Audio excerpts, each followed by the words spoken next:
اعوذ باللہ من الشیطان الرجیم، بسم اللہ الرحمن الرحیم۔ آج میں آپ سے بیان کروں گی آگ سے بچنے کا ذریعہ۔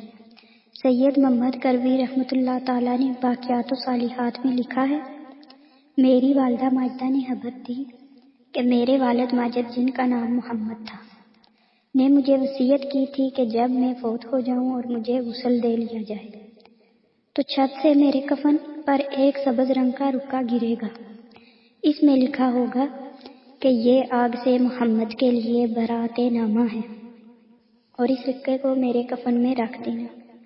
چنانچہ غسل کے بعد وہ رکا گرا، اس پر لکھا ہوا تھا، ھذا برات محمد لا علم بزم منار، اور اس کاغذ کی یہ نشانی تھی کہ جس طرف سے پڑھو سیدھا ہی لکھا نظر آتا تھا۔ پھر میں نے اپنی والدہ ماجدہ سے پوچھا کہ میرے نانا جان کا عمل کیا تھا، تو امی جان نے فرمایا